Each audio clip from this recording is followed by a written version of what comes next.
Okay, let's take a look at packet E. That is, with this Techmath2, we're looking at chapter 14, handout E, intro to stats, and we're talking about measures of dispersion. Dispersion, that's fancy for measures of spread. So the two measures of spread we're looking at are standard deviation and range. So range is easy to find. Range is just the highest number minus the lowest number. So let's put these in order from lowest to highest. Let's get them ordered. What is the lowest one I see up there? 3.4. We're on number 12 on page E4. So number 12 on E4. So 3.4, and then we got 3.6, 3.6, 3.6, 1, 2, 3, 4 3.6s. All right. Then what do we got? 3.7. And then we got 4.0, 4.1, and 4.2, 4.8, and 4.9. 1, 2, 3, 4, 5, 6, 7, 8, 9, 10, 11. Crud, I missed one. Oh, I forgot a 4.1. So here, let's just change these.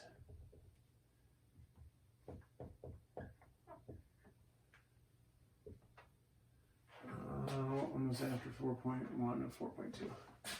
Okay, 1, 2, 3, 4, 5, 6, 7, 8, 9, 10, 11, 12. All right, now we got all 12 below.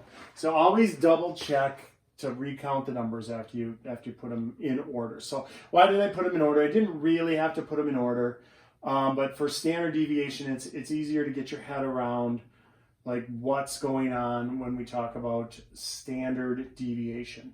So when we're looking at the standard deviation of a sample, which is the only thing we're looking at, so in statistics we also talk about standard deviations of populations, but we're not going to go there. So standard deviation is basically how far each one of these deviates from the mean. So first, let's find the mean, median, and mode. That's from packet D.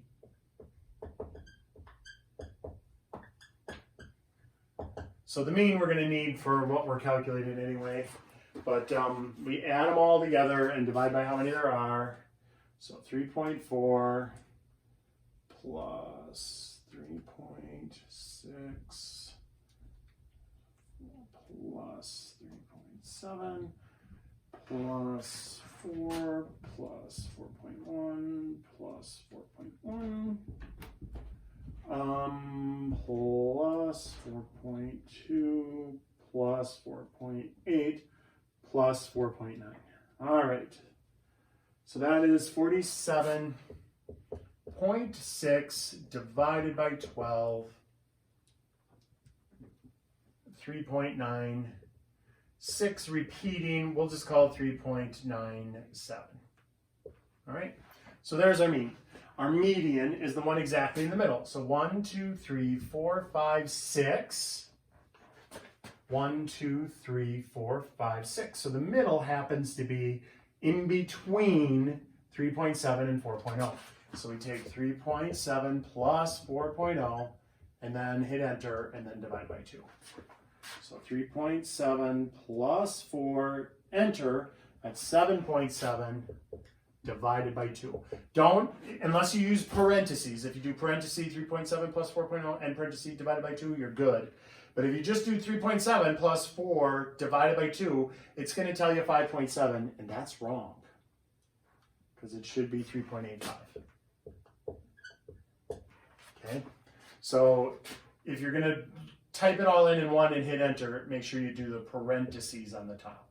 All right? Mode is the one that occurs most often. Now, there is a repeat at 4.1, But 3.6, 3.6, 3.6, 3. That happens 4 times. So that is our mode, 3.6. You don't put them both down unless it's a tie for first place. So if there were 2 more 4.1s, then we would have put down 3.6 and 4.1 as the mode. But if one of them occurs more than the other, it's that. That is the mode, the one that occurs most often. So we've got mean, median, mode. Range is a measure of dispersion or a measure of spread. So we take the 4.9, the largest, minus the smallest, 3.5. And so that's 1.4. So that's kind of how spread out it is, 1.4.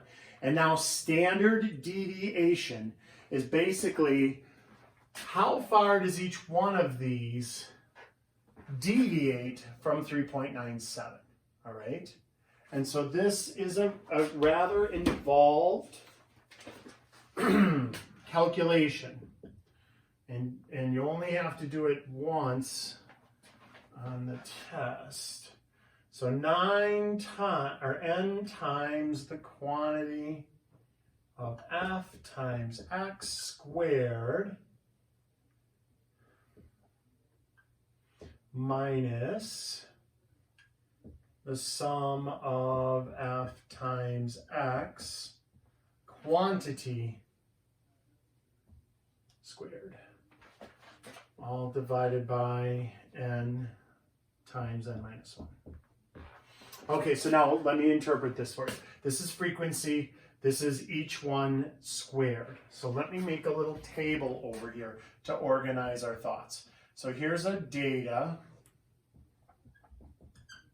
is 3.4, 3.6.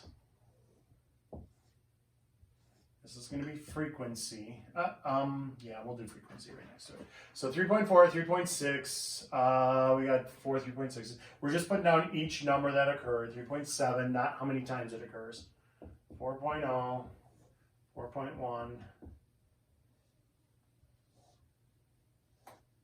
And if this were a stats class, I'd make you do all of the in-between ones. But we're just doing this table to do this equation, so I'm not making you, because gaps can be important too in stats. Here we're just putting down the numbers that occurred. And now how frequently did they occur? Well, 3.4, that only happened once. 1, 2, 3, 4 times for that. Once, twice for 4.1. Once. So if I total up my frequency, 5, 6, 7, 8, 9, 10, 11, 12. That should confirm my 12 right there, okay? So when I say this sum, this funny E that's epsilon in Greek, that means add them up. That's the summation sign. So this is the summation of frequency times x squared minus the summation of frequency times x. Add them all together and then square the results. So these are going to be 2 different numbers, all right? So I could do this part, f times x, that's happening right here. So that's 3.4. Oh, I think I know what that is, but I'm going to use the calculator because I don't want to screw it up. 3.6 times 4, because you just double it, 7.2, and then double it again, 14.4. But I just wanted to be extra special, sure. 4, 8.2, 4.2, 4.8, 4.9. So what we are doing basically is we're going to add up all of these. If we just added all those numbers. Oh, we did that already. That's right here. So I didn't really need to do that. Shoot, I had the work right there. 47.6. When you add all those all together, here we'll confirm that. 3.4 plus 14.4 plus 3.7 plus 4 plus 8.2 plus 4.2 plus 4.8 plus 4.9. 47.6. Ah, shoot. So I had that already. So we know this, the addition of frequency times x, is the same as just adding them all together. The frequencies just meant that we didn't say 3.6 plus 3.6 plus 3.6 plus 3.6 like we did up there to get that, but same answer. All right, so we know that part of it is 47.6, and we're going to square that. This one is 12 times. Now, it's this number squared times frequency. So here, let's do x squared.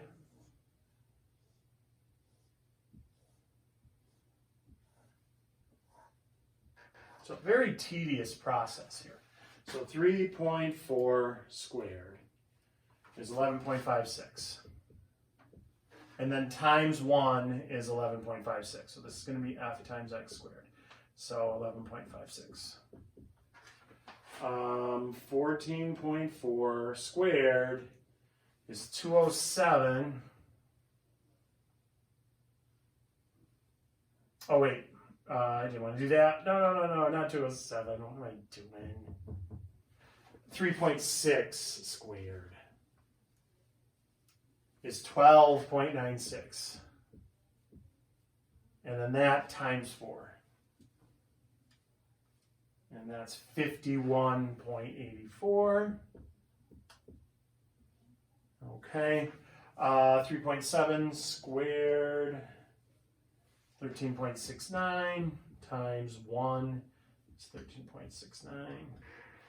13.69. 4 squared is 16 times 1 is 16.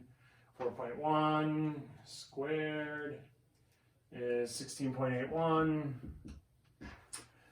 Times 2, two of those, times 2 is 33.62.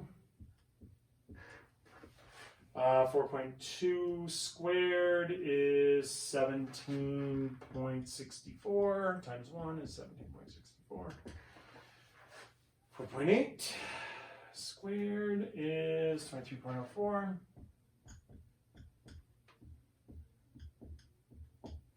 And 4.9 squared, 24.01.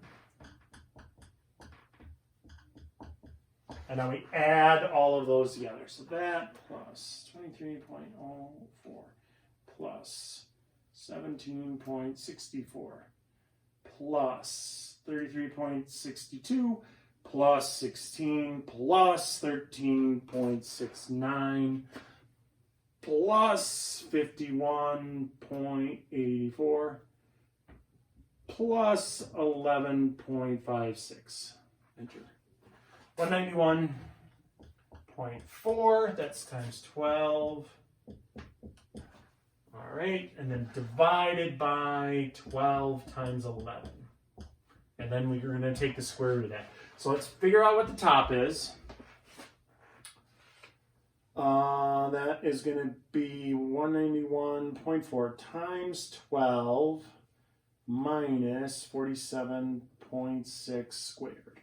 So the numerator is, really that small? 31.04 divided by 12 times 11. That's going to be big. 132.